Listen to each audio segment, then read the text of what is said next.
মনোবীক্ষণ polyclinic, চিকিৎসার জগতে এক দশক। এখন এখানে সব বিষয়ে ডাক্তারবাবু এক ছাদের তলায়। ফোন করুন 7477799515 এই নম্বরে। অল ইন্ডিয়ার অ্যালায়েন্স আমি তৈরি করেছি, নামটাও আমার দেয়া, ভোটের পরে আমি দেখে নেব। কিন্তু বাংলায় সিপিএম, কংগ্রেস, বিজেপি আমাদের বিরুদ্ধে লড়াই করছে। সিপিএম কে ভোট দেওয়া মানে বিজেপি কে ভোট দেওয়া, কংগ্রেসকে ভোট দেওয়া মানে বিজেপি কে ভোট দেওয়া, আর একটা লেজুর পার্টি মুসলিম পার্টি হয়েছে, সেটাকে ভোট দেওয়া মানে বিজেপি কে ভোট দেওয়া, আর বিজেপি কে ভোট দেওয়া মানে বিজেপি কে ভোট দেওয়া। লড়ছি আমরা একলা। আমি শুনেছি সিপিএম, কংগ্রেস এখানে ইন্ডিয়ান অ্যালায়েন্সের হয়ে লড়ছে বলছে।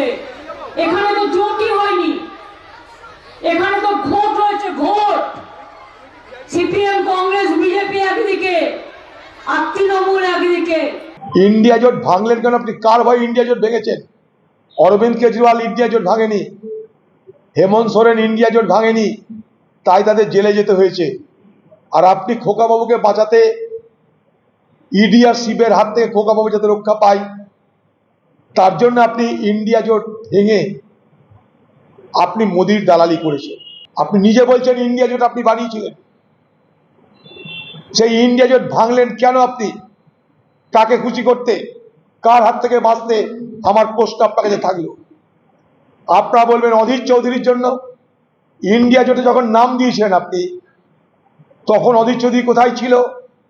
তখন অধীর চৌধুরী কি আপনার সুনাম করেছিল? তখন অধীর চৌধুরীকে আপনার বিরোধিতা করেনি? সব জেনে ইন্ডিয়া জোটে গেছিলেন কি করতে আপনি? ইন্ডিয়া জোটের নামকরণ করতে আপনি এত উৎসাহিত হয়েছিলেন কেন? রাহুল গান্ধীকে নেতা বলতে গেছিলেন কেন? তারপরে বেরিয়ে আসার কারণটা কি কি? মানুষ এগুলো সব জানে।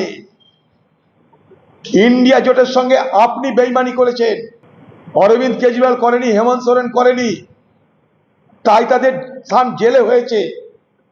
আর আপনি দালালি করেছেন বলে আপনার স্থান জেলের বাইরে হয়েছে, খোকাবাবুর স্থান জেলের বাইরে হয়েছে।